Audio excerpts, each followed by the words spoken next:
Hare Nama eva kevalam kalo nasteva gatiranyata.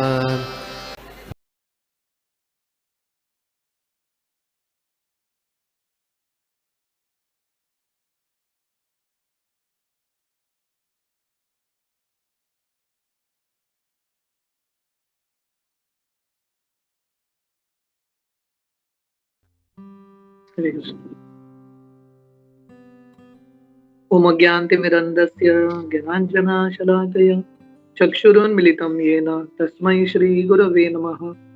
श्रीचैतन्यमनोभीष्टं स्थापितं येन भूतले स्वयं रूप रामय्यं पदान्तिकं वन्देऽहं श्रीगुरुन् वैष्णवांश्च श्रीरूपं साग्रजातां सहगना रघुनाथान्वितं तं दीपं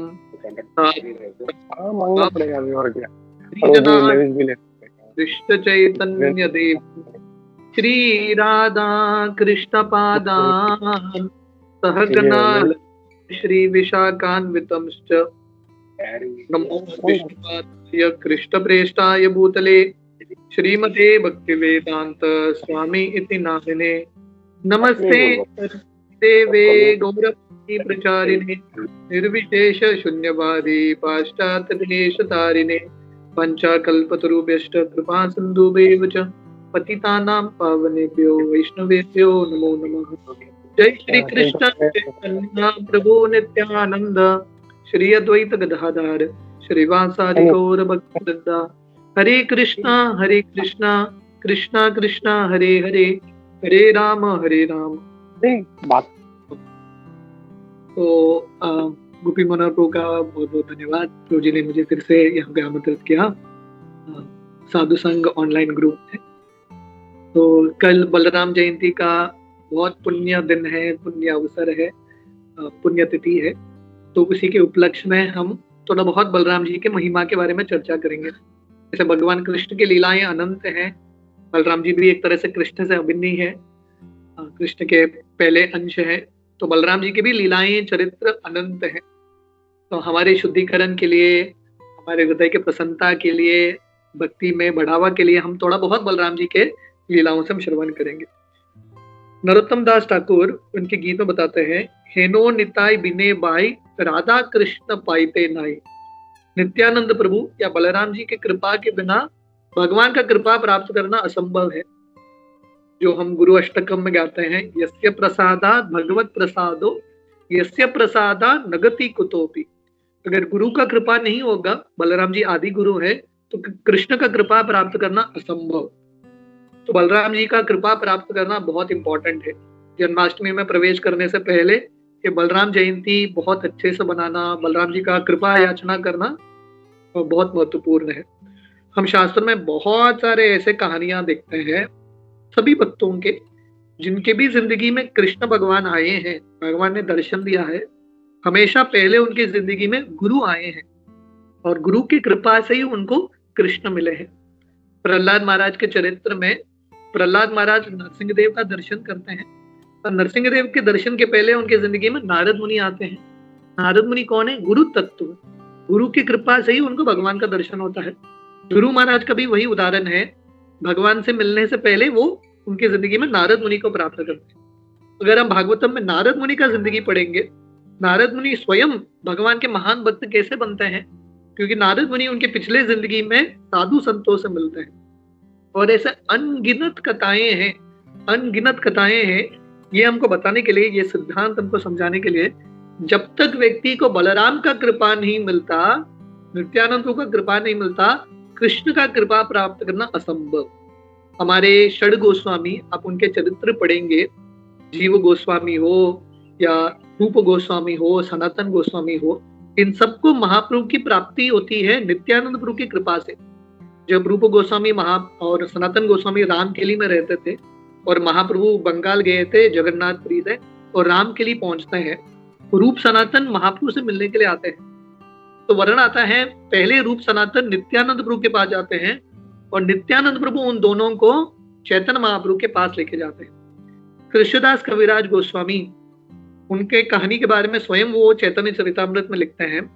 जब वो 90 साल के थे, नित्यानंद प्रभु उनके सपने में आते हैं और बोलते हैं कि आप चले जाओ वृंदावन धाम, वहां पे आपको आपके सब इच्छाओं का पूर्ण होगा या सब इच्छाएं आपके संपन्न होंगे। और कृष्णदास कविराज गोस्वामी नित्यानंद प्रभु का यह आज्ञा पालन करके वृंदावन धाम जाते हैं।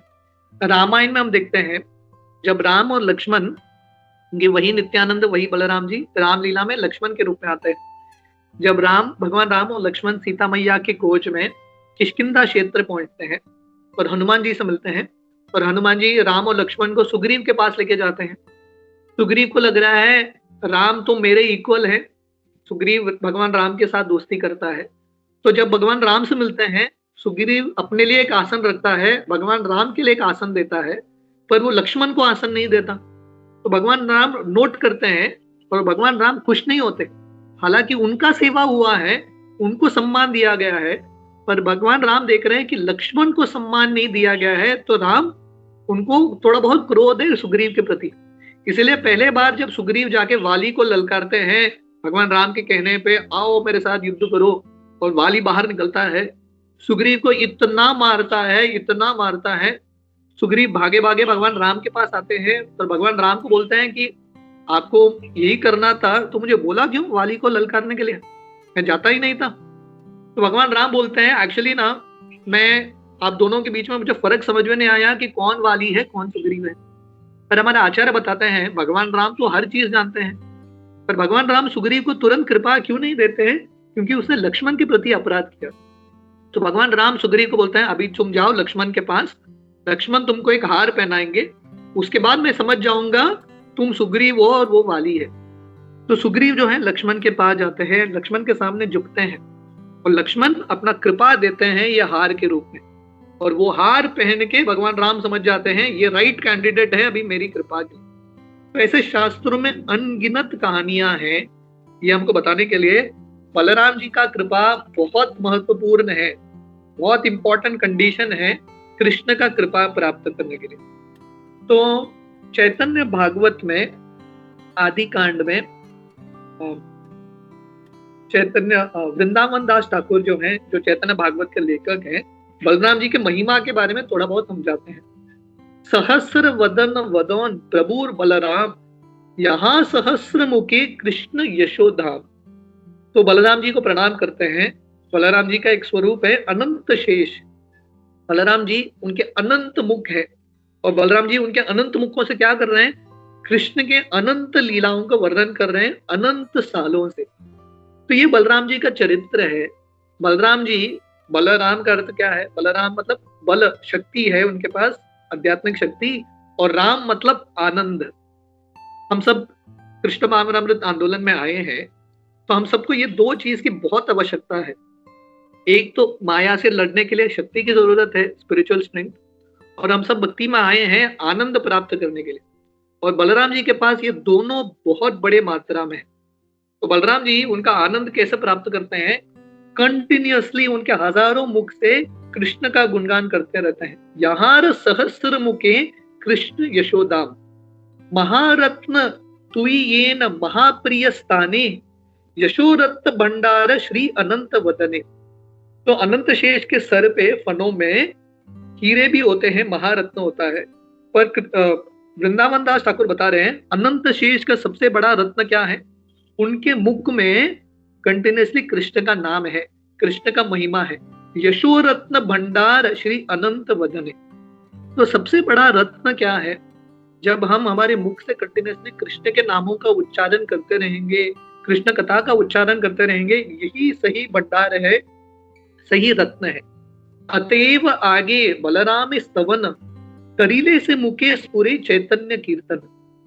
तो वृंदावन दास ठाकुर चैतन्य भागवत शुरू करने से पहले बलराम जी को प्रार्थना करते हैं, नित्यानंद प्रभु का प्रार्थना करते हैं, क्योंकि अभी वो चैतन्य भागवत लिखने वाले हैं, महाप्रभु की लीलाओं का गुणगान करने वाले हैं, पर वो पहले बलराम जी का आशीर्वाद लेते हैं, क्योंकि सबसे बड़े प्रचारक बलराम जी है। बलराम जी के आशीर्वाद से ही व्यक्ति अपने मुख से कृष्ण का गुणगान कर सकता है। सहस्रेक फनाधर प्रभु बलराम, यतेक करइए प्रभु सकल उद्धार। तो बलराम जी उनके अनंत मुखों से कृष्ण के लीलाओं का वर्णन करते रहते हैं, और बलराम जी की लीलाएं भी अनंत हैं और समझने के लिए बहुत कठिन। अलधर महाप्रभुर प्रकांड शरीर चैतन्य चंद्रेर यशोमत महाधीर। बलराम जी का शरीर जो है बहुत विशाल है, और बलराम जी का एक नाम है हलधर, क्योंकि बलराम जी के पास एक हल है। और बलराम जी जो है हमेशा मत्त में रहते हैं, तल्लीन रहते हैं, पागल होते हैं कृष्ण के महिमा में। He is always intoxicated in Krishna's glories.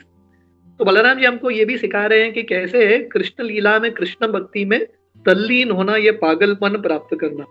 ततोधिक चैतन्य प्रिय नहीं आर, निरवधि से ही देह करे न विहार। तो महाप्रभु कृष्ण के लिए बलराम जी और नित्यानंद प्रभु से और प्रिय और कोई नहीं। महाप्रभु के लिए नित्यानंद प्रभु और भगवान कृष्ण के लिए बलराम जी। इसलिए भगवान कृष्ण जब भी आते हैं हमेशा बलराम जी के साथ आते हैं। बलराम जी के बिना कृष्ण का लीला समाप्त भी नहीं होता, कंप्लीट भी नहीं होता। तहार चरित्र एव जाने सुने गाय, श्री कृष्ण चैतन्य तार परम सहाय। तो जो भी व्यक्ति बलराम जी के चरित्र, नित्यानंद के चरित्र को सुनता है, गाता है, कृष्ण भगवान प्रसन्न होते हैं। तो भगवान कृष्ण को प्रसन्न करने का तरीका क्या है? बलराम जी के महिमा का गुणगान करना, भक्तों के महिमा का गुणगान करना। महाप्रीत हय तार महेश पार्वती, शिवाय स्फुरय तार शुद्ध सरस्वती। शिव जी पार्वती भी बहुत खुश होते हैं जब व्यक्ति, भक्त जो हैं बलराम जी का गुणगान करते हैं। सरस्वती माता भी बहुत खुश हो जाती है। पार्वती प्रभृति नवरूप नारी लान, संकर्षण पूजे शिव उपासक हान। तो पार्वती और शिव जी क्या कर रहे हैं? संकर्षण का उपासना कर रहे हैं। भागवतम वर्णन करता है शिव जी जो हैं उनके आराध्य देव है बलराम जी या संकर्षण। इसलिए वृंदावन दास ठाकुर बताते हैं, चैतन्य चंद्रेर प्रिय विग्रह बलाई, तार स्थान स्थाने अपराध मरी सर्वतानी। तो नित्यानंद प्रभु या बलराम जी महाप्रभु कृष्ण के लिए बहुत प्रिय है। जो भी व्यक्ति बलराम जी के प्रति, नित्यानंद प्रभु के प्रति अपराध करता है, भगवान कृष्ण कभी ऐसे भक्त को, कभी ऐसे व्यक्ति को माफ नहीं करते। तो भागवतम में वर्णन आता है कि बलराम जी कौन है। कृष्ण के पहले विस्तारित स्वरूप है बलराम जी। श्रीला प्रभुपाद बताते हैं कृष्ण और बलराम में एक तरह से कुछ भी फर्क नहीं। कृष्ण श्याम वर्ण के हैं, बलराम जी श्वेत वर्ण के हैं, व्हाइट इन कलर, बस इतना ही फर्क है। बलराम जी भी कृष्ण जैसे ही शक्तिशाली है, फिर भी बलराम जी हमेशा ये सेवक के मूड में रहते हैं। प्रभुपाद सरल भाषा में समझाते थे, कृष्ण इज सर्व्ड गॉड और बलराम जी जो है सर्वाइटर गॉड। भगवान कृष्ण सेवा स्वीकार करते हैं और बलराम जी सेवा अर्पण करते हैं भगवान कृष्ण को। तो बलराम जी कृष्ण के पहले विस्तारित स्वरूप है। बलराम जी से ये भागवतम में भी आता है, चैतन्य चरितामृत में भी आता है। जब श्री चैतन्य महाप्रभु सनातन गोस्वामी को मिलते हैं आई थिंक इन प्रयागराज में, तो या वाराणसी में, शायद वाराणसी में, तो महाप्रभु जो है सनातन गोस्वामी को ये पूरा विज्ञान समझाते हैं कैसे बलराम जी से पहला चतुर्व्यूह आता है, वसुदेव संकर्षण प्रद्युम्न अनिरुद्ध। फिर से ये पहले चतुर्व्यूह से दूसरा चतुर्व्यूह आता है, वसुदेव संकर्षण प्रद्युम्न अनिरुद्ध। उसके बाद ये संकर्षण से महाविष्णु या कारणोदक्षाई विष्णु आते हैं, जिनके शरीर से अनंत ब्रह्मांड निकलते हैं। ये कारणोदक्षाई विष्णु से गर्भोदक्षाई विष्णु आते हैं, जो हर एक ब्रह्मांड में प्रवेश करते हैं, गर्भोदक सागर में लेटे रहते हैं। उनके नाभि से ब्रह्मा जी आते हैं और वही गर्भोदक्षाई विष्णु शिरोदक्षाई विष्णु बनके सबके हृदय में, हर एक कण में परमात्मा के रूप में निवास करते हैं। तो इस तरह से ये सब जो अवतार हैं बलराम जी से ही आते हैं। ये बलराम जी का महिमा है। चैतन्य चरितामृत में कृष्णदास कविराज गोस्वामी बताते हैं, सर्व अवतारी कृष्ण स्वयं भगवान, तहार द्वितीय देह श्री बलराम। कृष्ण कौन है? स्वयं अवतारी कृष्ण, स्वयं भगवान।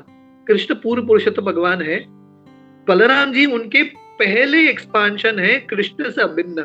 एक ही स्वरूप दोन्हे भिन्न मात्र काय, आद्य काव्य व्यूह कृष्ण लीलार सहाय। तो दोनों एक ही हैं, सिर्फ शरीर अलग है, दो अलग रूप में आए हैं, बट बोथ आर सेम। और बलराम जी आते हैं किसके लिए?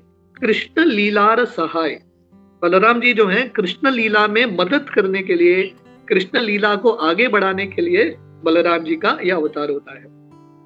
गर्ग संहिता में एक बहुत सुंदर कहानी आती है कि कैसे बलराम जी गोलोक वृंदावन से यह दुनिया में प्रकट होते हैं कृष्ण लीला में भाग लेने के लिए। तो एक बार हम सब ये कहानी जानते हैं, भागवतम का 10वां स्कंद, जब धरती माता पे बहुत सारा असुरों का बोझा होता है, धरती माता बहुत परेशान होती है, एक गाय का स्वरूप लेके धरती माता ब्रह्मा जी के पास जाती है।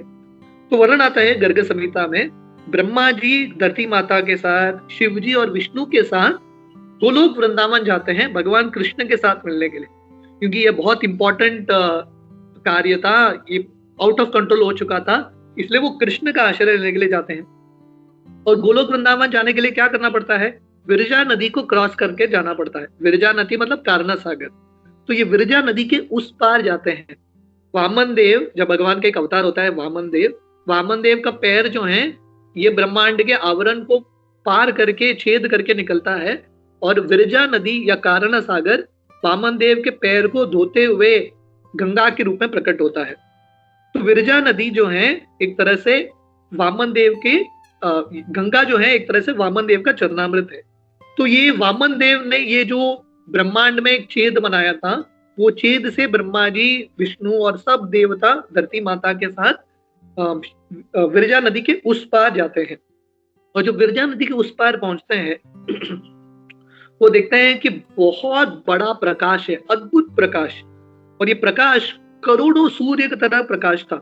ये प्रकाश किससे आ रहा था, अनंत शेष से आ रहा था, क्योंकि अनंत शेष के फनों में, बलराम जी के फनों में बहुत सारे मणियां हैं, ये इनसे इतना बड़ा प्रकाश आ रहा था। और अनंत शेष के ये कॉइल के अंदर वृंदावन, यमुना, पूरा गोलोक वृंदावन था। तो ब्रह्मा जी सब देवताओं के साथ गोलोक वृंदावन पहुंचते हैं और भगवान कृष्ण के एक कुंज में प्रवेश करते हैं, जहाँ पे भगवान कृष्ण अपने गोपियों के साथ इत्यादि लीला कर रहे हैं। और भगवान कृष्ण इतने सुंदर हैं, श्याम सुंदर वर्ण है भगवान कृष्ण का, और भगवान कृष्ण ने कौस्तुभ मणि पहना है, भगवान कृष्ण के बहुत सुंदर आभूषण हैं, उनका पीताम्बर धोती है, और भगवान कृष्ण बहुत ही सुंदर लग रहे हैं। तो सब देवता, ब्रह्मा जी, धरती माता भगवान कृष्ण को प्रणाम करते हैं, भगवान कृष्ण का गुणगान करते हैं। तो हमारे शास्त्र बताते हैं भगवान कृष्ण से कुछ मांगने से पहले भगवान कृष्ण का पहला गुणगान करना है, ये तरीका है प्रार्थना अर्पण करने का। तो भगवान कृष्ण का बहुत गुणगान करते हैं, और फाइनली ब्रह्मा जी उनका जो प्रॉब्लम है, समस्या बताते हैं कि धरती माता पे बहुत बोझा हो चुका है, आप कुछ करना। उस समय भगवान कृष्ण अनंत शेष की ओर देखते हैं बलराम जी, और बोलते हैं, बलराम ये अनंत शेष, आप पहले वसुदेव के हृदय में प्रवेश करना, वसुदेव के हृदय से देवकी के गर्भ में प्रवेश करना, उसके बाद आप रोहिणी के गर्भ में प्रवेश करना, और उसके बाद मैं आपका जाने के बाद मैं देवकी के गर्भ में प्रवेश करूंगा। तो जब बलराम जी को भगवान कृष्ण का आज्ञा मिलता है, बलराम जी तुरंत निकल जाते हैं। तो बलराम जी अपने उदाहरण से हम सबको सिखा रहे हैं कि जब भगवान कृष्ण या भगवान के भक्तों का, शुद्ध भक्तों का, गुरुजनों का आज्ञा आता है, तुरंत पालन करो, जस्ट फॉलो इट। तो बलराम जी प्रश्न ही पूछे, सीधा निकल जाते हैं। तो बलराम जी अनंत शेष जो है वहां से अपने सभा में जाते हैं गोलोक वृंदावन में, जहाँ पे बहुत सारे सिद्ध, चानर, गंधर्व उनको दंडवत प्रणाम अर्पण करते हैं। तो उस समय बलराम जी जब जाते हैं अपने सभा में, कैसे जाते हैं, अपने रथ पे। बलराम जी के रथ का नाम है ताल ध्वज, और उनके सारथी का नाम है सुमति। बलराम जी बहुत शक्तिशाली घोड़ों पे सवार होके बलराम जी निकलते हैं। और बलराम जी जब पहुंचते हैं, उसी समय बलराम जी का जो गदा है, मूषल है, वहां पे पहुंच जाता है। बलराम जी का हल वहां पे पहुंच जाता है, बलराम जी के कवच वहां पे पहुंच जाते हैं। गर्ग संहिता वर्णन करता है, वही बलराम जी के शरीर में राम वैकुंठ से शेष प्रवेश करते हैं, अजीत वैकुंठ से हजारों फनों वाले शेष प्रवेश करते हैं, भीम रूप, श्वेत दीप से भीम रूप शेष प्रवेश करते हैं, इलाव्रत वर्ष से एक शेष प्रवेश करते हैं। ऐसे बहुत सारे अलग अलग शेष के अंश जो हैं बलराम जी के अंदर प्रवेश करते हैं। तो सब भक्त समझ जाते हैं बलराम जी जो हैं, सब उनके जो अलग अलग स्वरूप है, उनके स्तोत्र बलराम जी है। और उस समय बलराम जी जो अनंत महा भगवान संकर्षण है, वो अपने भक्तों को बोलते हैं, मैं अभी बहुत जल्दी धरती में जाऊंगा कृष्ण लीला में मदद करने के लिए, आप सब लोग भी यदुकुल में जन्म लेना, हम सबका सेवा करने के लिए, हम सबका मदद करने के लिए। और बलराम जी अपने सारथी सुमति को बताते हैं, आप विचलित मत होना, मैं आपको छोड़ के जा रहा हूँ, आप भयभीत मत होना, मुझे जब जरूरत है मैं आपको बुलाऊंगा, आप वहां पे तुरंत पहुंच जाना ये ताल ध्वज रथ लेके। तो बलराम जी अपने गदा और अपने उनके जो हल है, बलराम जी बताते हैं जब भी मैं आपका स्मरण करूंगा आप पहुंच जाना। उस समय बहुत सारे नाग कन्याएं वहां पे होती है।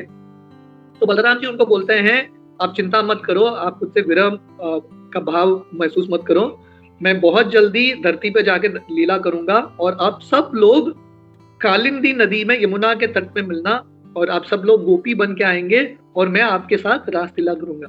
जैसे भगवान कृष्ण का रासलीला होता है वैसे बलराम जी का भी रासलीला होता है। तो उसी समय बलराम जी के पास नाग लक्ष्मी आती है, क्योंकि बलराम जी अनंत शेष है, नाग लक्ष्मी उनकी अर्धांगिनी है। तो बलराम जी नाग लक्ष्मी को बोलते हैं आप भी मेरे लीला में भाग लेने के लिए आना, आप रेवती के रूप में दुनिया में जन्म लेना और आगे जाके द्वारका में मैं आपके साथ विवाह करूंगा। तो इस प्रकार बलराम जी गोलोक वृंदावन से जन्म लेने के लिए तैयार हो जाते हैं। तो हम सब जानते हैं भागवतम का 10वां स्कंद पहला अध्याय, बलराम जी का अवतार कैसे होता है दुनिया में। तो परीक्षित महाराज जब सुखदेव गोस्वामी से मिलते हैं 10वें स्कंद के शुरुआत में, परीक्षित महाराज 7 प्रश्न पूछते हैं सुखदेव गोस्वामी को कृष्ण लीला के संबंध। उनका एक प्रश्न था, रोहिण्या स्तनय प्रोक्तो राम संकर्षणस्त्वया देवक्या गर्भ संबंध कुतो देहांतर विना। तो परीक्षित महाराज सुखदेव गोस्वामी को पूछ रहे हैं, बलराम जी उन्होंने शरीर परिवर्तन नहीं किया। जनरली एक व्यक्ति को एक माँ के गर्भ से दूसरे माँ के गर्भ में जाना है तो शरीर का परिवर्तन होता है। तो यहाँ पे परीक्षित महाराज बता रहे हैं कुतु देहांतर विना, बलराम जी ने शरीर का परिवर्तन नहीं किया, फिर भी बलराम जी दोनों माताओं के गर्भ में है। जनरली हम देखते हैं कि एक माँ 2 बच्चे को जन्म दे सकती है, पर एक बच्चे का 2 माता कैसे हो सकते हैं। तो परीक्षित महाराज के प्रश्न है, देवकी भी बलराम जी के माँ है, रोहिणी भी बलराम जी के माँ है, ये कैसे संभव है। तो ये 7 प्रश्न के उत्तर में सुखदेव गोस्वामी कृष्ण लीला शुरू करते हैं। तो हम सब जानते हैं कृष्ण लीला की शुरुआत में सुखदेव गोस्वामी बताते हैं 2 भाई थे जिनका नाम था उग्रसेन और देवक। देवकी की पुत्री थी देवकी और उग्रसेन का लड़का था कंस। तो एक तरह से कंस और देवकी कजन ब्रदर और सिस्टर्स हैं। तो उसी समय सुरसेन महाराज के लड़के थे वसुदेव। वसुदेव का विवाह देवकी के साथ होता है और कंस क्योंकि अपने बहन देवकी से बहुत प्रेम करता है, तो कंस जो है तैयार होता है देवकी और वसुदेव को रथ को चलाने के लिए वसुदेव के घर तक अपने बहन को लेके जा रहा है। जब वो चला रहा है रथ, बहुत सारा वाद्य बजता है, बहुत सारे लोग वहां पे जम जाते हैं। सडनली एक आकाशवाणी होती है और आकाशवाणी बोलता है, हे मूर्ख कंस, ये स्त्री का जो 8वां गर्भ है तुम्हारे मृत्यु का कारण बनेगा। कंस का जो प्रेम है देवकी के प्रति सब उड़ जाता है और कंस तुरंत तलवार लेके देवकी के बाल को पकड़ के देवकी के सर को काटने के लिए तैयार। तो ये जो मैरिज का दिन था, अभी उन देवकी के जिंदगी का फाइनल दिन बनने वाला है। उस समय वसुदेव जी, सुखदेव गोस्वामी बताते हैं, महाभागा वसुदेव जी भगवान के बहुत महान भक्त है, अभी कृष्ण के पिताश्री बनने वाले हैं। वसुदेव जी ये सिचुएशन को अपने हाथ में लेते हैं और वसुदेव जी अपनी शिक्षाओं को देते हैं कंस को। बहुत सुंदर शिक्षाएं, हम उसके डिटेल में नहीं जाएंगे। तो लगभग वही शिक्षाएं जो भगवान कृष्ण अर्जुन को देते हैं कुरुक्षेत्र के रणभूमि में, लगभग वही शिक्षाएं वसुदेव जी कंस को बताते हैं। अरे मृत्यु से क्यों डर रहे हो, मृत्यु तो आएगा ही, आज नहीं तो कल। तुमको डरना ही है तो पाप करने से डरना है, मृत्यु से मत डरो। और वसुदेव जी बहुत सारा तत्व ज्ञान देते हैं, आत्मा तो अमर है, शरीर का तो नाश होगा, तो शरीर के नाश के लिए व्यक्ति को चिंता नहीं करना है। वसुदेव जी बहुत सारे तत्व ज्ञान देते हैं, बहुत सारा चीज समझाने का प्रयास करते हैं। वसुदेव जी कंस को बताते हैं, आप बहुत शक्तिशाली क्षत्रिय हो, आपके पूरे परिवार के आप सम्मान हो, प्राइड हो, आपके लिए एक स्त्री को मारना शोभा नहीं देता। वो भी ये साधारण स्त्री नहीं है, आपकी स्वयं की बहन है, और वो भी आज के दिन, जिस दिन उनका शादी हो रहा है उस दिन मारना तो उचित नहीं है। तो वसुदेव जी बहुत समझाने का प्रयास करते हैं, पर कंस जो है इतना दुष्ट था, वो समझने के लिए तैयार नहीं। तो व्यक्ति अगर कंस की तरह हो दुर्योधन की तरह हो, कितना भी सुंदर उपदेश आए, व्यक्ति समझ नहीं पाएगा। मैं कल हमारे चौपाटी के एक बहुत सीनियर ब्रह्मचारी है ब्रजविहारी प्रभु, उनका एक छोटा सा प्रवचन सुन रहा था। तो ब्रजविहारी प्रभु बता रहे थे, भक्ति में हमको हमेशा क्या बताया जाता है, सत्संग बहुत इंपॉर्टेंट है, भक्तों के संग में रहना, एसोसिएशन ऑफ डिवोटीज बहुत शक्तिशाली है, भक्तों के संग में व्यक्ति बहुत प्रगति कर सकता है। पर प्रभु जी बता रहे थे कि ऐसा गारंटी नहीं कि भक्तों के संग में व्यक्ति प्रगति करेगा। क्यों? क्योंकि भक्तों के संग में हमको बहुत उपदेश मिलता है, इंस्ट्रक्शंस मिलता है। प्रगति कब होगा? जब वो उपदेश को हम हृदय में स्वीकार करेंगे और उसके अनुसार जीने का प्रयास करेंगे। नहीं तो सिर्फ भक्तों के संग में आने से, फिजिकल संग में आने से प्रगति नहीं होने वाला है। कंस वसुदेव के संग में था, दुर्योधन कृष्ण के संग में था, इन सबको संग मिला था भगवान के शुद्ध भक्तों का, पर परिवर्तन नहीं हुआ। क्यों नहीं हुआ? क्योंकि उनका हृदय जो है रिसीव करने के लिए तैयार नहीं था। ट्रांसमीटर कितना भी बढ़िया हो, रिसीवर खराब है तो क्या फायदा? तो रिसेप्टिविटी भी होना बहुत महत्वपूर्ण है। कंस के पास रिसेप्टिविटी था ही नहीं, सुनने के मूड में था ही नहीं, कंस बिल्कुल समझ नहीं पाया। तो फाइनली वसुदेव जी बहुत प्रैक्टिकल चीज बताते हैं कंस को, कंस तुमको भाई किससे है? देवकी के 8वें गर्भ से है, 8वें पुत्र से है, तो अब तक बच्चा भी नहीं हुआ। तो वसुदेव जी कंस को बताते हैं, आप चिंता मत करो, मेरा ये प्रॉमिस है, मैं आपको प्रण देता हूं, जब भी बच्चा जन्म होगा मैं आके आपको सौंप दूंगा। कंस ये लॉजिक समझ जाता है, बाकी फिलोसफी समझ में नहीं आया, या प्रैक्टिकल चीज कंस को समझ में आता है। कंस बोलता है ठीक है चले जाओ, देवकी और वसुदेव को कंस छोड़ देता है। तो वर्णन आता है जब पहला बच्चा जन्म होता है, उनकी जिंदगी में आता है देवकी और वसुदेव के, देवकी और वसुदेव ये बच्चे का नाम रखते हैं कीर्तिमान, ये हमारे कीर्ति को बढ़ाएगा। तो लेके जाते हैं वसुदेव जी कंस के पास कीर्तिमान को, ले लो कंस, देवकी इतनी रो रही है, इतनी रो रही है, फिर भी वसुदेव जी चले जाते हैं।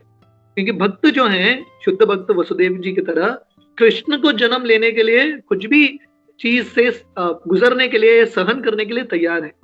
जब कंस ये पहले बच्चे को देखता है, उसका भी हृदय पिघल जाता है। कंस वसुदेव को बोलता है मुझे पहले बच्चे से भय नहीं है, जब 8वां बच्चा होगा तब देख लेंगे, और ये बच्चे को वापस दे देता है। तो वसुदेव जी जाते हैं, पर वसुदेव जी को पता है कि कंस, इसका भरोसा हम नहीं कर सकते, इसका माइंड कभी भी चेंज हो सकता है। उसी बीच में नारद मुनि आते हैं और कंस को बताते हैं अभी अभी मैं एक मीटिंग से आया हूँ, देवताओं का एक बहुत इमरजेंसी मीटिंग चल रहा था, और मीटिंग का एजेंडा कंस ही है, तुम्हारे बारे में ही चर्चा चल रहा था पूरा मीटिंग, और देवताओं ने डिसाइड किया है कि तुम्हारे इर्द गिर्द वो जन्म लेंगे। तो नारद मुनि बताते हैं किसी पे विश्वास मत करना, आजू बाजू जो भी दिख रहे हैं सब देवता होंगे अलग अलग रूप में। और नारद मुनि कंस को एक फूल देते हैं कमल का, जिसमें 8 पंखुड़ियां थे, 8 पेटल्स, और कंस को बोलते हैं इसमें से बताओ कौन सा पहला पंखुड़ी है, दूसरा 8वां पंखुड़ी कौन सा है। कंस घुमा घुमा के फूल को देखता है, कंस समझ जाता है लॉजिक है इसमें, पहला 8वां कुछ भी हो सकता है, 8वां पहला भी हो सकता है, पहला 8वां भी हो सकता है। कंस तुरंत पहले बच्चे को बुला के मार देता है। इस प्रकार 6 बच्चों का एक साथ कंस वध करता है। तो जब ये 6 बच्चे मर जाते हैं, ये 6 बच्चे जो है षड गर्भ है, हमारे हृदय में जो 6 अनर्थ है, काम क्रोध लोभ मोह मद मत्सर, इनको संबोधित करता है। तो अगर हमको हमारी जिंदगी में गुरु को लेके आना है या कृष्ण भगवान को जन्म देना है, पहले ये जो 6 अनर्थ हैं इससे हमको विरक्ति प्राप्त करना पड़ेगा। और ये सब जो षड गर्भ चले जाते हैं, उसके बाद बलराम जी जो हैं देवकी के गर्भ में प्रवेश करते हैं, और फाइनली बलराम जी देवकी के गर्भ से रोहिणी के गर्भ में चले जाते हैं। तो बलराम जी क्यों प्रवेश करते हैं पहले देवकी के गर्भ में? क्योंकि अभी कृष्ण आने वाले हैं देवकी के गर्भ में। बलराम जी वो जगह को तैयार करते हैं। जैसा होता है ना, अगर कोई प्रधानमंत्री नरेंद्र मोदी जी एक कंट्री में जा रहे हैं या किसी स्टेट में आ रहे हैं, तो उनका पूरा सिक्योरिटी सिस्टम आता है पहले, है कि नहीं? वो पूरा छानबीन करता है, सब कुछ अरेंज करता है, सब बराबर है क्या, उनके सिक्योरिटी वाइज, क्लेanलीनेस वाइज सब देखते हैं। मुझे याद है हम बहुत साल पहले हमने गोवा के गवर्नर को हमारे एक प्रोग्राम में बुलाया था। वो इतना सिक्योरिटी होता है, जहाँ पे हमारा किचन है वहां पे आके वो लोग चेकिंग करते हैं खाना ठीक तरह से बन रहा है क्या, हाइजीन है क्या, और पूरे एरिया को, जब गवर्नर आ रहे हैं पूरे एरिया को उनका सिक्योरिटी घेर लेता है, दे जस्ट टेक ओवर। तो वैसे ही कृष्ण भगवान कौन है? प्रधानमंत्री गवर्नर से कई ज्यादा श्रेष्ठ। अभी कृष्ण आ रहे हैं तो बलराम जी को आना ही पड़ेगा जगह को तैयार करने के लिए। तो बलराम जी का ये मूड है, बलराम जी हमेशा सेवा के भाव में है, is in the mood off service, हमेशा कृष्ण के सेवा करने के लिए तत्पर। तो बलराम जी हमको सिखा रहे हैं कि हम सबकी जिंदगी में अगर हमको शक्ति प्राप्त करना है माया से युद्ध करने के लिए, अगर हमको भक्ति में आनंद प्राप्त करना है, आनंद किसमें है? सेवा में ही है। मैं अक्सर ये उदाहरण देता हूँ, शिला प्रभुपाद के बहुत सीनियर एक डिसाइपल है वैशाशिका प्रभु। वैशाशिका प्रभु हमारे अमेरिका में, कैलिफोर्निया में इस्कॉन जो सिलिकॉन वैली है वहाँ के प्रेसिडेंट है। शिला प्रभुपाद के बहुत सीनियर डिसाइपल, लगभग 40 सालों से उससे ज्यादा प्रभुपाद की पुस्तकों का वितरण करते हैं।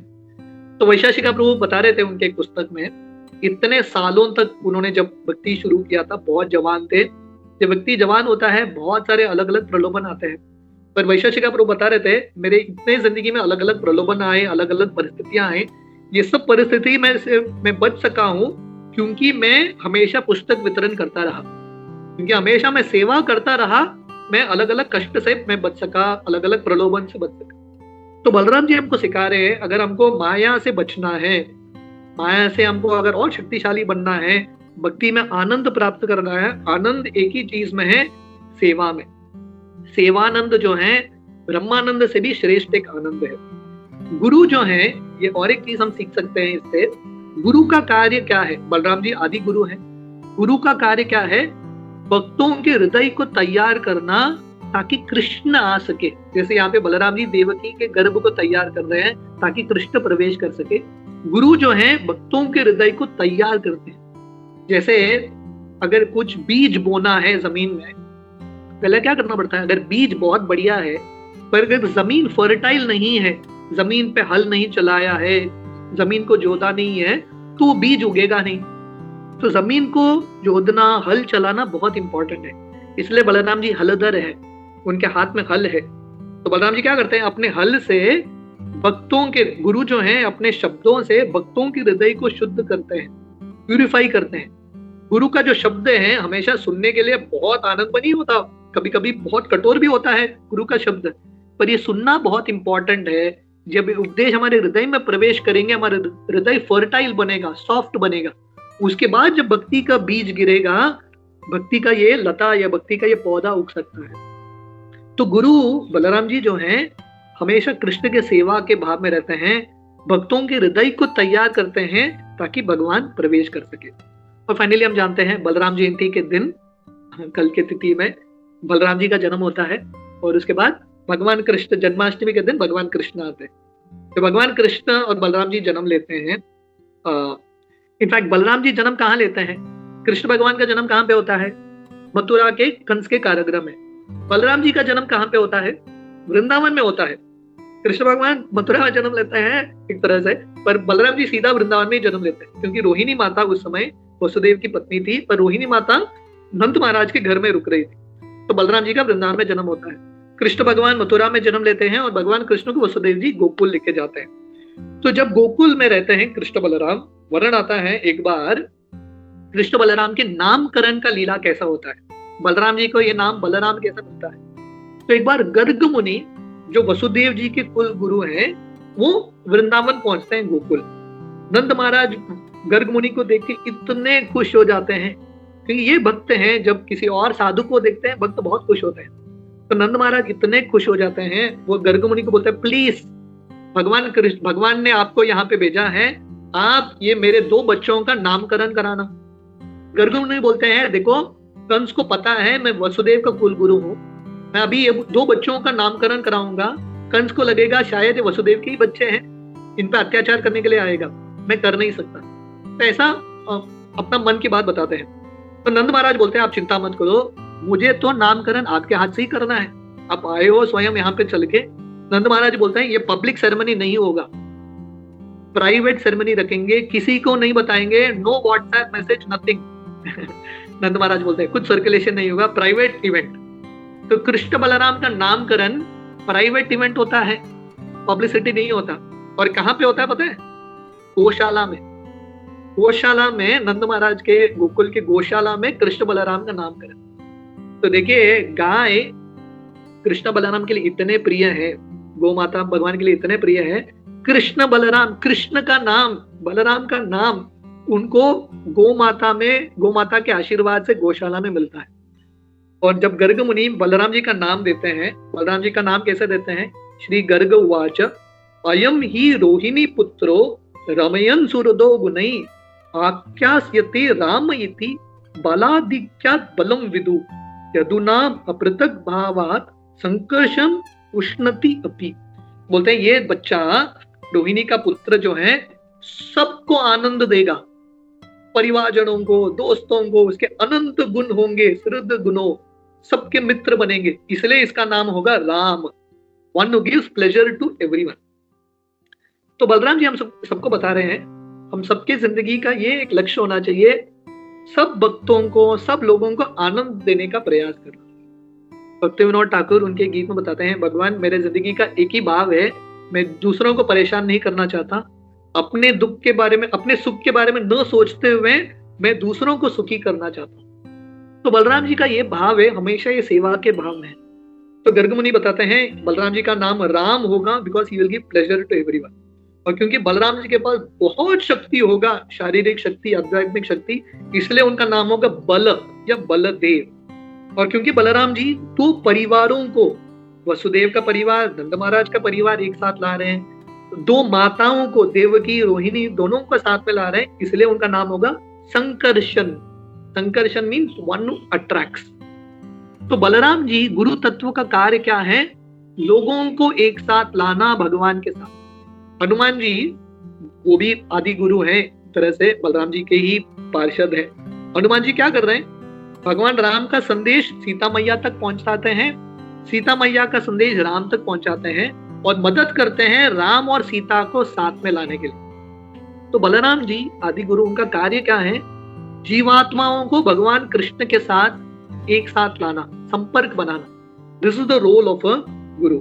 इस तरह से गर्ग मुनि बलराम जी को 3 नाम देते हैं, राम, बलदेव, बलराम एंड देन संकर्षण। तो वर्णन आता है कृष्ण बलराम जब छोटे थे, धीरे धीरे बढ़ रहे थे, उनका शिशु का लीला, बाल लीला कैसा था? क्योंकि गोकुल में रहते थे, गोकुल में सब जगह गैया ही है, तो कृष्ण बलराम रेंगते थे, जमीन पे चलते थे, क्रॉल करते थे, और उनके पूरे शरीर पे वृंदावन का मिट्टी, गोबर इत्यादि लगता था। और कृष्ण बलराम बहुत सुंदर दिखते थे ये गोबर और मिट्टी के साथ। जनरली व्यक्ति के शरीर पे मिट्टी है, गोबर है, सुंदर कैसे दिखेगा? तो कृष्ण बलराम और सुंदर लग रहे थे, और ऐसा लग रहा था कि कोई सर्प ये गोबर और मिट्टी के बीच में से गुजर रहे हैं। और रोहिणी माता और यशोदा इतने खुश होते थे। रोहिणी और यशोदा का भाग्य कितना है कि नहीं? भगवान कृष्ण बलराम तो बहुत सुंदर है, पर कृष्ण बलराम छोटे शिशु के रूप में कितने सुंदर लगे होंगे, है कि नहीं? ये दुनिया में कोई भी छोटा बच्चा हो कितना सुंदर दिखता है। मनुष्य का बच्चा छोड़ो, कुत्ते का भी बच्चा हो, बिल्ली का भी बच्चा हो, लुक वेरी ब्यूटीफुल। अब इमेजिन कीजिए कृष्ण बलराम छोटे शिशु के रूप में कितने सुंदर लगे होंगे। और रोहिणी माता, यशोदा इतने खुश होते थे, दिन रात उनका एक ही कार्य था, कृष्ण बलराम को वो देखते रहते थे, कृष्ण बलराम कैसे धीरे धीरे बढ़ रहे। तो जब कृष्ण बलराम धीरे धीरे बढ़ने लगते हैं, बच्चे क्या करते हैं? अलग अलग चीज पकड़ के खड़े होने का प्रयास करते हैं, क्योंकि बच्चों को अभी प्रैक्टिस करना है खड़ा होने के लिए। तो कृष्ण बलराम क्योंकि गायों और बछड़ों के इर्द गिर्द घूम रहे थे, तो कृष्ण बलराम क्या करते थे? बछड़ों के पूंछ को पकड़ के खड़े होते थे। उनको पता नहीं है बछड़ा है, उनको लगता था कुछ तो है पकड़ने के लिए, पकड़ के खड़े हो जाते थे। बछड़े डर जाते थे, कौन पकड़ रहा है हमारी पूंछ को? बछड़े भाग के चले जाते थे। बछड़े जब भागते हैं ना, बहुत तेजी से भागते हैं, छलांग लगा लगा के भागते हैं, और कृष्ण बलराम को घसीट के लेके जा रहे पूरे वृंदावन की मिट्टी में। कृष्ण बलराम के शरीर पे पूरा वृंदावन का मिट्टी लग रहा है, गोबर लग रहा है, और सब वहां के गोकुल के निवासी इतने खुश होते हैं ये प्रसंग को देख के। तो कृष्ण बलराम भी उनके पूरे बचपन की लीलाएं गायों के साथ ही हुआ है, along with cows and calves। और यशोदा और रोहिणी जो है हमेशा कृष्ण बलराम के लिए चिंतित रहते थे। अरे कोई कुत्ता आके उनको हानि नहीं पहुंचाना चाहिए, कोई बिल्ली उनको हानि नहीं पहुंचाना चाहिए, वृंदावन के बंदर उनको हानि नहीं पहुंचाना चाहिए। तो ये भक्ति है। यशोदा माता, रोहिणी हमको दिखा रहे हैं भक्ति मतलब एंजाइटी। भक्ति का ये अर्थ नहीं है कि व्यक्ति ओम शांति शांति, ये भक्ति नहीं है। भक्ति मतलब एंजाइटी। एंजाइटी वो कृष्ण के आंदोलन को आगे बढ़ाने का एंजाइटी, कृष्ण को बचाने का एंजाइटी, कृष्ण का सेवा करने का एंजाइटी। इस तरह से कृष्ण बलराम धीरे धीरे बढ़ते हैं। अब कृष्ण बलराम जब वृंदावन में थे वो क्या करते थे, गाय बछड़े चराते थे जब वो छोटे थे, और उसके साथ साथ और एक लीला करते थे। क्या करते थे ये लीला? कृष्ण बलराम अपने दोस्तों के साथ मक्खन चुराते थे।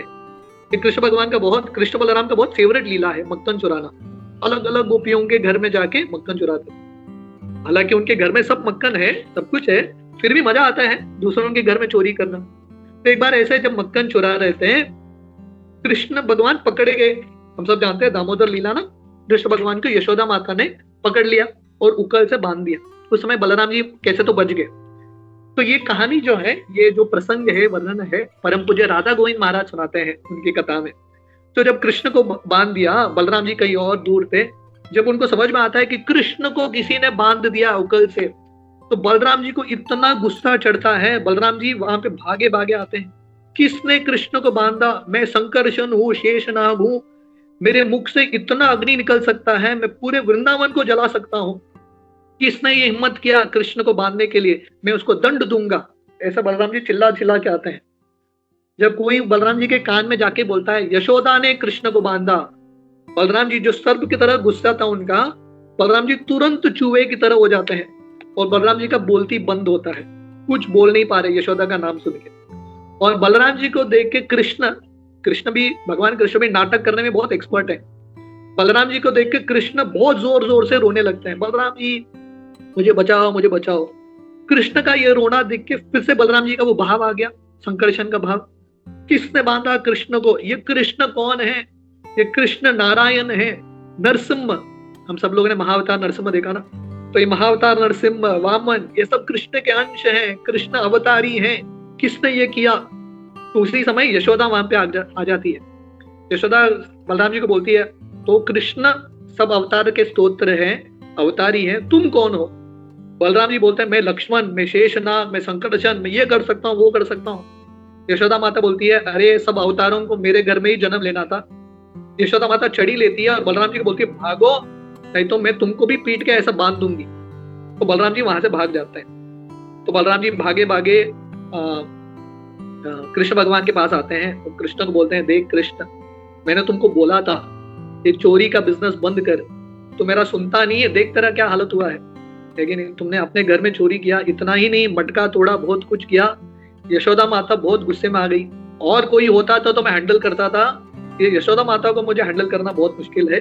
तो बलराम जी बोलते हैं, अभी तुमको अपना कर्म को भुगतना पड़ेगा, मैं कुछ कर नहीं सकता, भुगतो। ऐसा बोल के बलराम जी चले जाते हैं।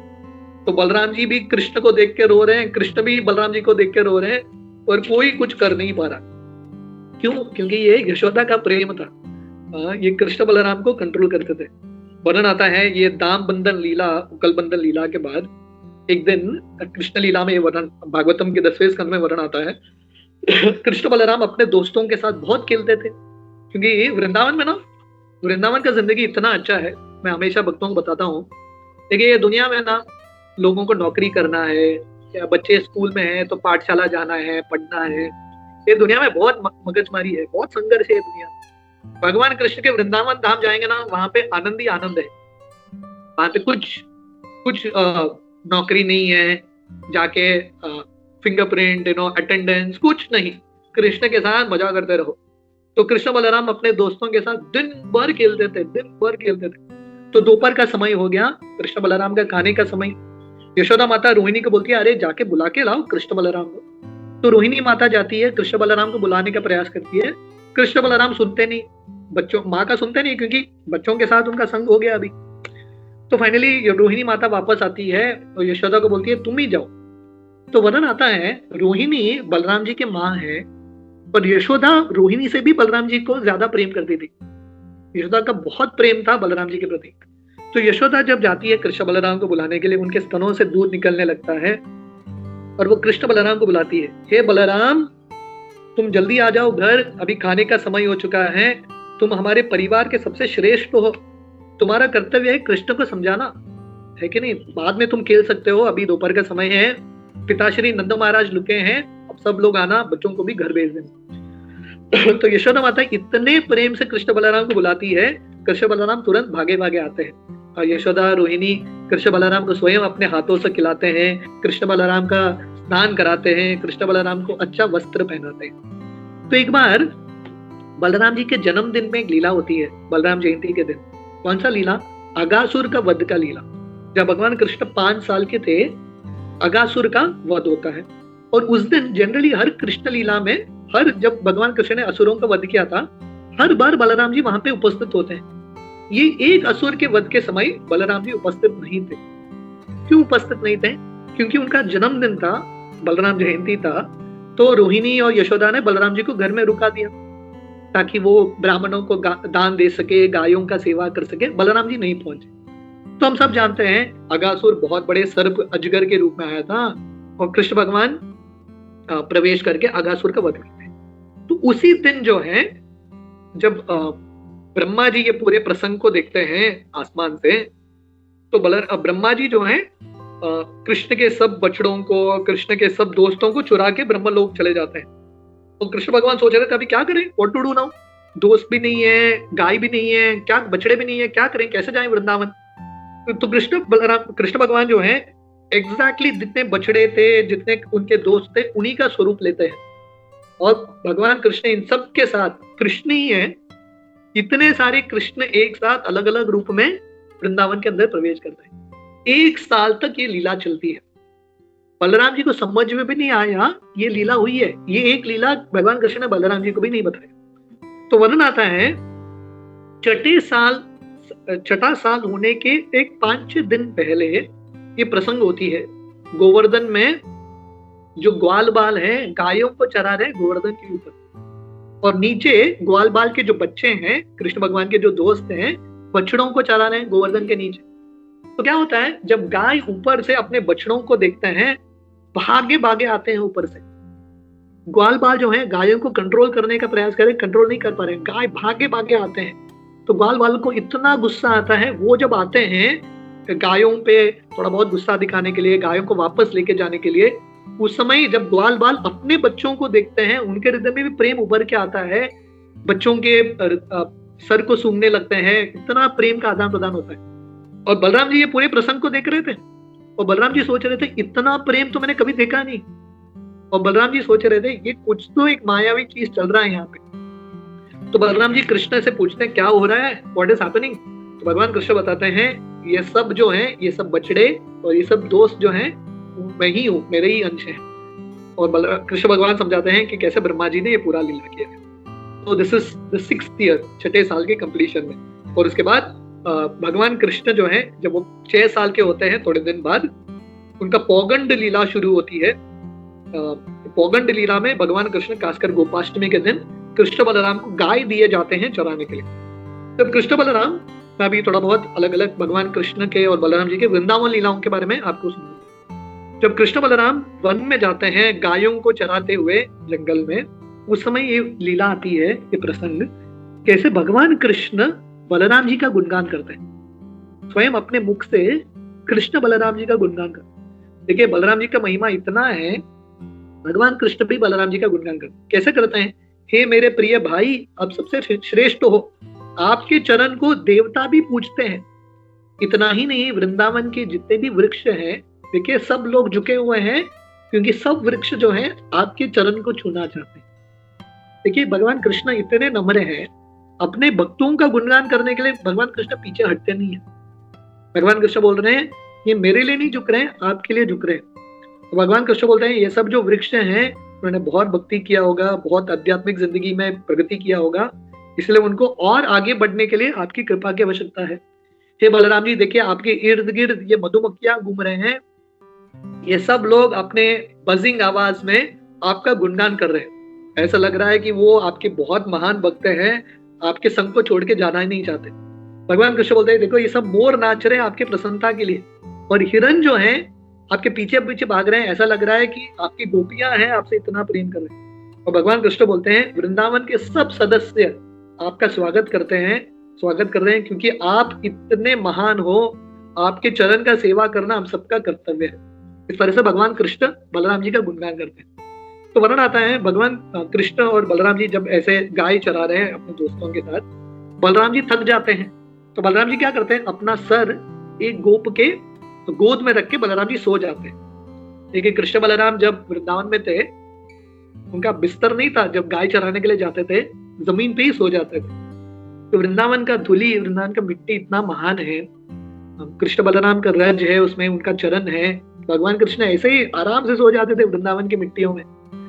तो बलराम जी सोए हुए हैं, सर उन्होंने एक ग्वाल बाल के गोद में रखा है। उस समय भगवान कृष्ण तुरंत भाग के आते हैं और कृष्ण भगवान क्या करते हैं, बलराम जी के चरण का सेवा करने लगते हैं कृष्ण। तो ये बलराम जी का स्तर है, भगवान कृष्ण भी बलराम जी का चरण का सेवा करें और भगवान कृष्ण चामर लेके, मोरपंख लेके बलराम जी को हवा दे रहे हैं। तो इससे पता चलता है कि बलराम जी का स्तर कितना महान है।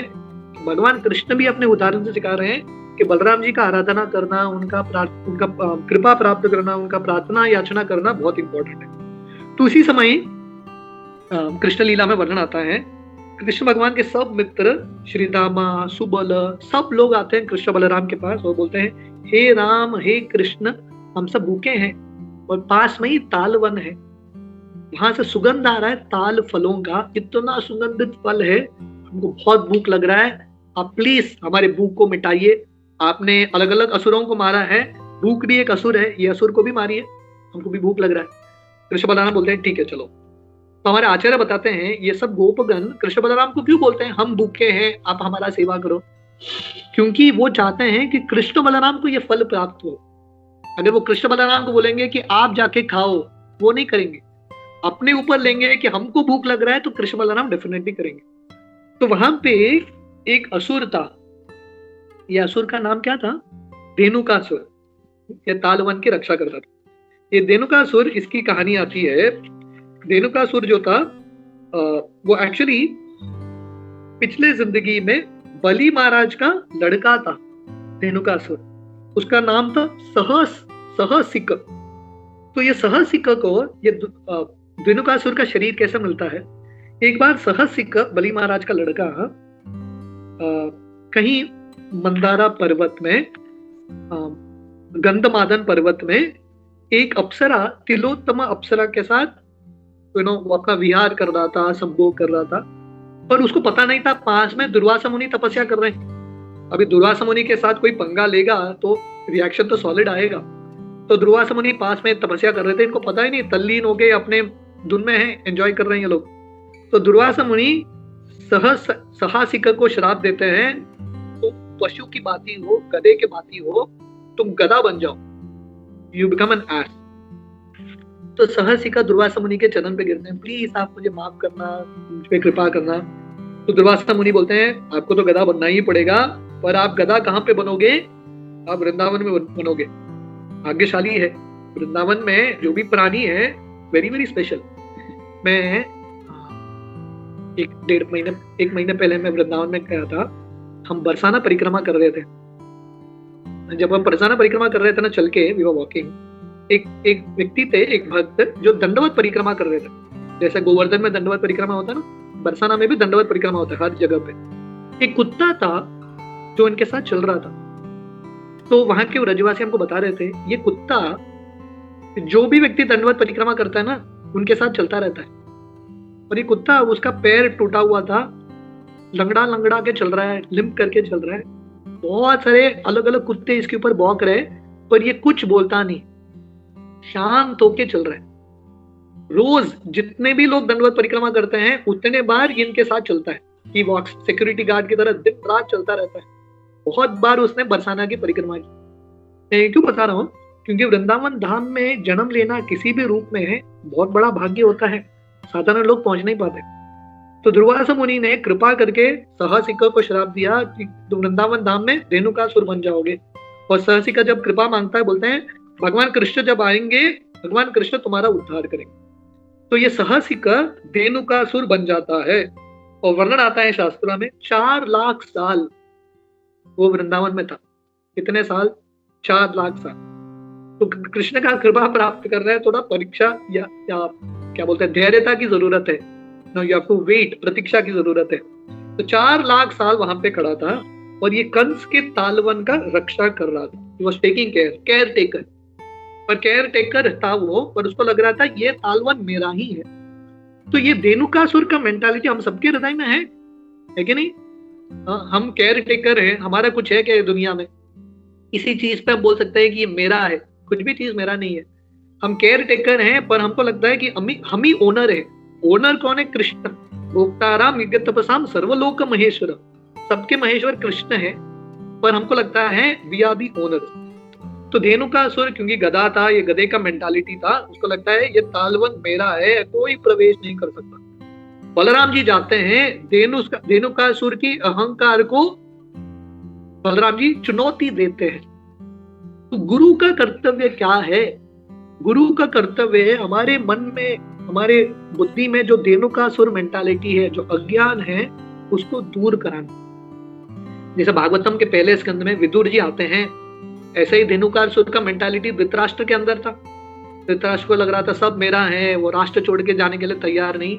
विदुर जी आके अपने कठोर शब्दों से धृतराष्ट्र को हिलाते हैं, लेकिन नहीं। तो गुरु का कर्तव्य है शिष्य को हिलाना। जीव जागो गौर चंद्र बोले, कोट निद्रा जागो माया पिशाची रखले। तो गुरु का कार्य इज टू स्पीक हैवी, अपने शब्दों से जीवात्माओं को उठाना, उनके हृदय में जो अज्ञान है उसको दूर करना। तो बलराम जी जाते हैं और वहां के एक ताल वृक्ष को इतने जोर से हिलाते हैं, इतने जोर से हिलाते हैं, सब ताल फल गिरने लगता है। और धेनुकासुर को समझ में आता है कोई प्रवेश कर चुका है। वो आवाज सुन के ही उसके अहंकार को ठेस पहुंचता है, कौन है जो व्यक्ति जो मुझे चुनौती दे रहा है। और धेनुकासुर भागे भागे आता है और बलराम जी के अपने दोनों पीछे के पैर से बलराम जी के छाती पर लात मारता है। बलराम जी ने एक बार सहन किया, दूसरे बार जब मारता है बलराम जी सहन नहीं कर पाए, दोनों पैर को पकड़ के बलराम जी ने ऐसा घुमाया, घुमाते घुमाते ही मर गया। बलराम जी ने फेंक दिया उसको एक वृक्ष के ऊपर, और वो वृक्ष गिर के दूसरे वृक्ष, तीसरे वृक्ष, ऐसा पूरा एक चेन रिएक्शन होता है और सब वृक्ष गिरने लगते हैं वहां पे। ये आवाज सुन के धेनुकासुर के जितने भी दोस्त थे, जितने भी रिश्तेदार थे, सब गधे ही थे, सब लोग आते हैं, पूरा गधा का परिवार। और कृष्ण बलराम सबको वही स्टाइल में मारते हैं, घुमा घुमा के सबको मार देते हैं। आप कृष्ण लीला स्टडी करेंगे ना, बहुत सारे असुर आते हैं, पर भगवान कृष्ण ने हर एक असुर को अलग स्टाइल में मारा, स्टाइल को रिपीट नहीं किया। हर एक असुर के लिए एक स्पेसिफिक स्टाइल नॉट रिपीटेड। तो इस तरह से पूरे धेनुकासुर के पूरे परिवार को मार दिया। और फाइनली सब कृष्ण के मित्र बहुत प्रसन्न होते हैं, ये तालवन जो है भक्तों के लिए खुल जाता है। हमारे आचार्य बताते हैं जनरली बहुत सारे असुर जो हैं भगवान कृष्ण ही मारते हैं। बलराम जी मार सकते हैं, पर बलराम जी मारते नहीं, क्योंकि वो कृष्ण के असिस्टेंट के रूप में है। ही डजंट किल। पर धेनुकासुर का वध बलराम जी क्यों करते हैं? कि पहला कारण मैंने ऑलरेडी बता दिया, क्योंकि गुरु का कर्तव्य है अज्ञान को दूर कराना। ओम अज्ञानतिमिरन्धस्य ज्ञानांजना शलाकया चक्षुरुन्मिलितं येन तस्मै श्री गुरवे नमः। बलराम जी गुरु हैं, गुरु का कर्तव्य क्या है? अज्ञान को दूर कराना, ये गधे के मेंटालिटी को दूर कराना। तो बलराम जी बहुत आनंद के साथ ये लीला करते हैं। दूसरा कारण, जब भगवान नरसिंह देव प्रहलाद महाराज को दर्शन देने के लिए आए, ठीक नहीं, तो समय नरसिंह देव ने प्रहलाद महाराज को प्रॉमिस किया, आगे जाके मैं तुम्हारे परिवार के किसी भी लोगों को नहीं मारूंगा। तो बलि महाराज सहज से धेनुकासुर जो है बलि महाराज के, प्रहलाद महाराज के परिवार में ही थे। तो नरसिंह देव ने ऑलरेडी प्रॉमिस किया था कि मैं मारूंगा नहीं, इसलिए कृष्ण भगवान नहीं मारे धेनुकासुर को, उन्होंने बलराम जी को भेज दिया। बलराम जी जाके धेनुकासुर का वध करते हैं। I think I will tell one more story and then we will end for today. जब कृष्ण बलराम ऐसे ही लीला कर रहे थे अपने दोस्तों के साथ, कंस का और एक असुर था जिसका नाम था प्रलंबासुर। ये प्रलंबासुर वेश बदल के आता है, कृष्ण के मित्र के रूप में आ जाता है, ग्वाल बाल के रूप में आता है। तो कृष्ण बलराम के पास सब, भगवान कृष्ण तो सब जानते हैं, भगवान कृष्ण ने डेटाबेस खोल के देखा तो ऐसा कोई व्यक्ति नहीं था कृष्ण के भक्त के रूप में, मित्र के रूप में। तो भगवान कृष्ण समझ गए ये कोई आउटसाइडर है, इनसाइडर बन के आया है, पर भगवान कृष्ण कुछ बोलते नहीं है। तो भगवान कृष्ण डिसाइड करते हैं ठीक है हम गेम खेलेंगे। गेम खेलते खेलते ये प्रलंबासुर का वध होता है। तो एक तरह से गेम खेलते खेलते भगवान कृष्ण ने इसके साथ गेम खेल दिया कि प्रलंबासुर आया था कृष्ण भगवान के साथ गेम खेलने के लिए, भगवान कृष्ण ने इसके साथ ही गेम खेल दिया। तो प्रलंबासुर के साथ भगवान कृष्ण गेम खेलते हैं, दो टीम बनाते हैं, कृष्णा टीम, बलराम टीम। जैसे होता है ना बच्चों के साथ जो गोपाल स्कूल छोटे छोटे बच्चों का प्रोग्राम करते हैं, दो ग्रुप्स बनाते हैं, कृष्णा टीम, बलराम टीम ऐसे। तो कृष्णा टीम, बलराम टीम, दो टीम बन गया। एक ग्रुप के लीडर कृष्णा, एक ग्रुप के लीडर बलराम जी, और दोनों में एक गेम होता है, और गेम का ऐसा कंडीशन था, जो हार जाता है जीते हुए व्यक्ति को अपने कंधे पे बिठा के लेके जाए। और कृष्णा टीम बलराम टीम का ये गेम होता है। कौन जीतता है? बलराम टीम। ये बलराम बहुत शक्तिशाली है ना, कृष्णा टीम जीत नहीं सकता, तो कृष्णा टीम हार जाता है। तो भगवान कृष्ण भी बता रहे हैं भक्तों के सामने हारने में ही जीत है। When we accept defeat before Krishna's devotees, that is victory. Srila Prabhupada जब अपने गुरु भक्तिसिद्धांत सरस्वती से मिलते हैं, और प्रभुपाद भक्तिसिद्धांत सरस्वती से बोल रहे हैं पहले बार कि भारत को पहले स्वतंत्रता प्राप्त करना है, बाद में भक्ति भक्ति देख लेंगे। भक्तिसिद्धांत सरस्वती बहुत स्ट्रांगली बताते हैं, नहीं, ये भक्ति का आंदोलन, महाप्रभु का आंदोलन किसी चीज के लिए रुक नहीं सकता, इसका प्रचार कंटिन्यूसली होना चाहिए। तब प्रभुपाद बाहर निकलते हैं, और प्रभुपाद का ये साक्षात्कार है, पहले बार मैं किसी से हारा, पर ये हार में मेरा जीत है। तो भगवान कृष्ण बलराम जी के ग्रुप के साथ हार जाते हैं। तो अभी कंडीशन क्या था? कृष्ण भगवान के ग्रुप को बलराम जी के ग्रुप को लेके जाना है। तो भगवान कृष्ण अपने पीठ पे श्रीदामा को लेके जाते हैं। अब इमेजिन कीजिए, कृष्ण श्रीदामा को अपने पीठ पे लेके जा रहे हैं, और उसी समय भद्रसेन जो है वृषभ को लेके जाते हैं अपने पीठ पे, और प्रलंब बलराम जी को अपने पीठ पे लेके जा रहे हैं। तो प्रलंब को क्या लग रहा था कि कृष्ण के साथ युद्ध करना बहुत मुश्किल, क्योंकि जितने भी असुर आए कृष्ण भगवान ने मार दिया। तो प्रलंब असुर को लगता है मैं कुछ अलग करूंगा, कृष्ण को नहीं मारूंगा, बलराम जी को मारूंगा। बलराम जी को मार दिया तो ऑटोमेटिकली कृष्ण मर जाएंगे। तो प्रलंबासुर बलराम जी को बहुत दूर लेके जाते हैं ताकि कृष्ण पहुंच नहीं सके।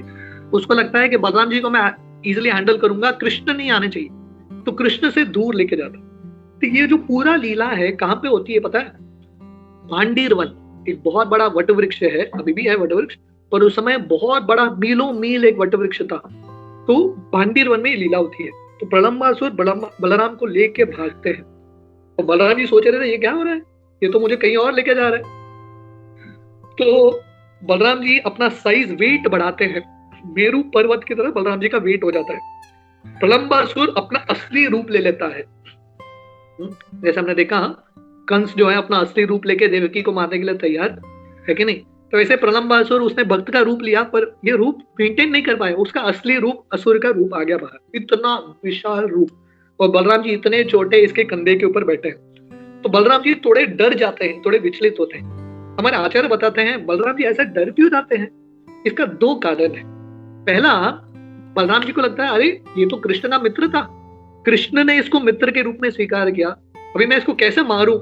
तो बलराम जी थोड़े विचलित हो गए, इसको मारूं कि नहीं, ये कृष्ण का मित्र है। दूसरा, बलराम जी चिंतित क्यों थे? क्योंकि वो सोच रहे थे ये कृष्ण, ये हमारा मित्र असुर बन गया, शायद वहां पे और कोई व्यक्ति होगा जो दोस्त है हमारा, वो भी असुर बन के कृष्ण को हानि पहुंचा रहा है।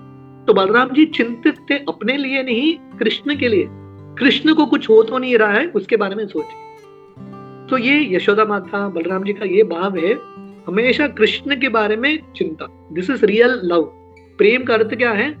भगवान कृष्ण के लिए एंग्जाइटी लेना। तो बलराम जी तुरंत, क्योंकि सर्वशक्तिशाली हैं बलराम जी, तुरंत एक अपना हाथ लेके इतने जोर से प्रलंबासुर के सर में मारते हैं, प्रलंबासुर के मुख से खून निकलता है और प्रलंबासुर का वध होता है। तो सभी देवता बलराम जी पे फूलों का बरसात करते हैं, जय जयकार करते हैं। इस प्रकार बलराम जी के ऐसे बहुत सारे लीलाएं हैं। We will stop at this point. But before we end, आप लोग मेरे पीछे ये प्रार्थना दोहराइए। ये बलराम जी का प्रार्थना है, प्रेयर्स टू बलराम। हमको बलराम जी से प्रार्थना क्या करना है? You all can repeat after me. Unmute करने की जरूरत नहीं है, but wherever you all can chant. नमस्ते हलग्राम, नमस्ते मुशलायुध, नमस्ते रेवती कांता, नमस्ते भक्तवत्सला, नमस्ते तू हलग्राम। भगवान बलराम जी आपको मेरा प्रणाम, क्योंकि आप हलग्राम, हल का हल को आप प्राप्त करते हो या हल को आप चलाते हो, हलग्राम। नमस्ते मुशलायुध, आपको प्रणाम जो आप मुशल, ये गदे को भी आप, गदा को भी आप चलाते हो, आपका ये आयुध है। नमस्ते रेवती कांत, मैं आपको प्रणाम करता हूं जो आप रेवती के प्रिय हो, बिलवड ऑफ रेवती। नमस्ते भक्त वत्सल, आपको मेरा बार बार प्रणाम, क्योंकि आप भक्तों के लिए बहुत करुणा है आपके हृदय में, बहुत करुणाशील हो। नमस्ते बलिना श्रेष्ठ, नमस्ते धरणीधर, प्रलंबारे नमस्ते तू, त्राही माम कृष्ण पूर्वजा। नमस्ते बलिनाम श्रेष्ठ, आप बहुत श्रेष्ठ हो, आप बहुत शक्तिशाली हो, आपको मेरा बार बार प्रणाम। और हमारी प्रार्थना है कि बलराम जी आप हमको भी थोड़ा बहुत शक्ति दीजिए ये भक्ति के मार्ग पे चलने के लिए। नमस्ते धरणीधर, बलराम जी अनंत शेष के रूप में उनके फनों में धरती और अलग अलग ब्रह्मांड रहते हैं। सपोर्टर ऑफ अर्थ, हम सब जानते हैं, श्रील प्रभुपाद भागवतम बताते हैं, अर्थ जो है ग्रेविटी हवा में उड़ता है कि नहीं, पर धरती हवा में उड़ नहीं रहा है, बलराम जी के फनों में रुका है। Supporter of earth. प्रलंबारे नमस्ते तू, हे प्रलंबासुर के वध करने वाले, ये प्रलंबासुर के जो शत्रु है, आपको मेरा प्रणाम। त्राही माम कृष्ण पूर्वज, हे कृष्ण के बड़े भाई, त्राही माम, प्लीज डिलीवर मी, आप हम पे कृपा कीजिए। So this are 2 prayers for Balram ji. हम बलराम जी से प्रार्थना कर सकते हैं कि क्योंकि बलराम जी भक्त वत्सल हैं, उनके हृदय में बहुत करुणा है, हम बलराम जी से प्रार्थना कर सकते हैं कि हमारे हृदय में भक्ति करने के लिए शक्ति आए, अनर्थों से संघर्ष करने के लिए शक्ति आए। और साथ ही साथ हम बलराम जी से प्रेरणा ले सकते हैं कि हम भी भगवान का थोड़ा बहुत सेवा करते हुए, बलराम जी तो इतने सारे सेवाएं करते हैं, पर हम भगवान के लिए थोड़ा बहुत सेवा करके जिंदगी को हम सफल कर सकें। हरे कृष्ण। बलराम जी की जय, कृष्ण बलराम की जय, बलराम पूर्णिमा की जय। थैंक यू प्रभु, बहुत बहुत धन्यवाद, दंडवत प्रणाम प्रभु। बहुत अच्छे से आपने सारा बलराम जी का इतना सारा लीला है जो आपने बताया, that was really wonderful and there are lot of points. Personally for me बहुत सारे प्रकार के शेष होते हैं, ये मुझे पहली बार पता था। तो इज द ओनली शेष है, बट जैसा आपने बताया वो जाते हैं तो बहुत सारे शेष आते हैं। That was something new for me. और उनकी जो पत्नी है वो नाग लक्ष्मी है, ये भी दिस वाज समथिंग कि सिर्फ लक्ष्मी जानते हैं, लेकिन बलराम जी के लिए नाग लक्ष्मी है। So that was something very lot of points, ऐसा वेरी नाइस। तो क्विकली मैं भक्तों से रिक्वेस्ट करता हूँ, किसी का अगर कोई प्रश्न है, कोई फिलोसॉफिकल डाउट है, तो हम लोग प्रभु जी से पूछ सकते हैं। आज बहुत अच्छा मौका है हमारे पास, तो please start speaking, please start raising your hands. Hare Krishna.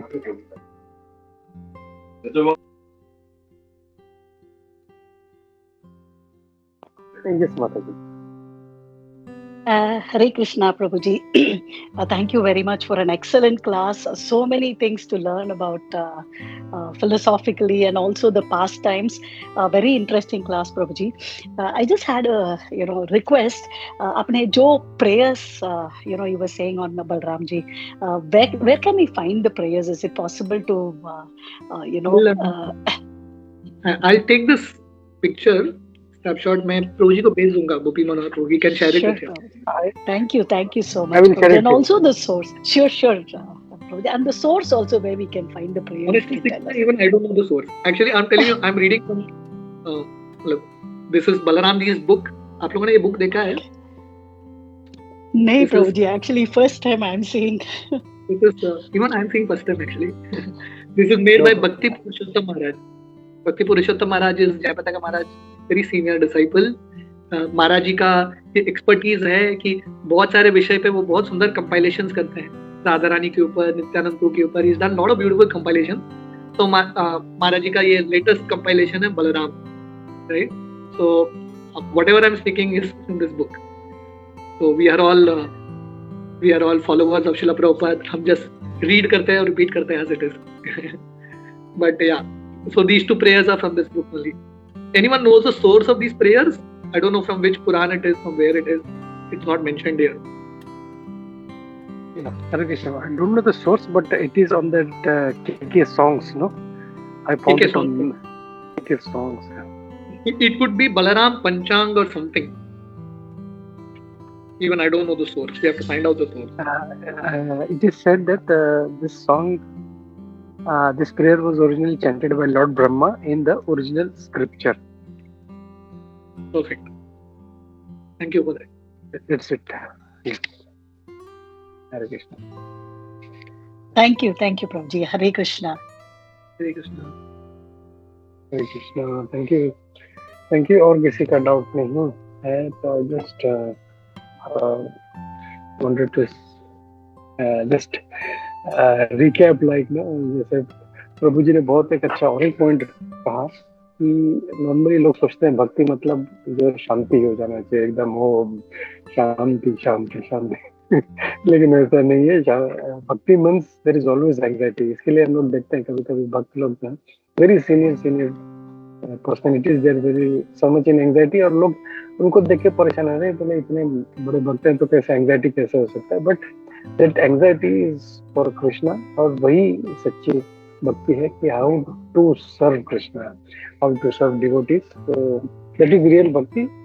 Just खाली मन शांत हो जाना या चुपचाप बैठ जाना, दैट इज नॉट भक्ति। ये एक बहुत अच्छा पॉइंट लगा मुझे। और एक बहुत अच्छा पॉइंट था कि हम लोग साधु संघ के बारे में बात करते हैं, भक्तों का संग लेना चाहिए। नो डाउट वो फर्क पड़ेगा भक्तों का संग लेने से, लेकिन असली फर्क तब पड़ेगा जब जो उस संग में हम सुन रहे हैं उसको जब जीवन में उतारेंगे हम लोग, स्टार्ट इम्प्लाइंग, वो ज्यादा महत्वपूर्ण है। इसके लिए हम लोग संग लेते हैं। खाली बस भक्तों के संग में गए, सुने, वापिस आ गए, वैसे नहीं। We have to listen carefully. बहुत एक तो पहले बहुत ध्यान से सुनना चाहिए और सुन के हम इसको अपने जीवन में कैसे अप्लाई करें, अपने जीवन में प्रैक्टिकली हम कैसे इसको उतारें, ये important. There are lot of points but I will just stop here and thank you Achyut Gopal Prabhu ji, बहुत बहुत धन्यवाद। आपने हमें समय दिया, बलराम जी के बारे में इतना सारा लीलाएं आपने बताई, फिलोसॉफिकल जो पॉइंट्स है वो आपने बताए। So thank you for that. तो विल स्टॉप हियर प्रभु और हम फिर से ऐसे ही मिलते रहेंगे आज के सेशन में। बिल्कुल प्रणाम प्रभु। वंशा कर्तृभ्यो कृपा सिंधु बेवच पतितानां पावनेभ्यो वैष्णवेभ्यो नमो नमः। अनंत कोटि वैष्णव की जय, श्री प्रभुपाद की जय, इस्कॉन गुरुवृंद की जय, श्री विष्णु भक्तवृंद की जय, जय सच्चिदानंद गोपाल प्रभु की जय। हरे कृष्णा। प्रणाम प्रभु।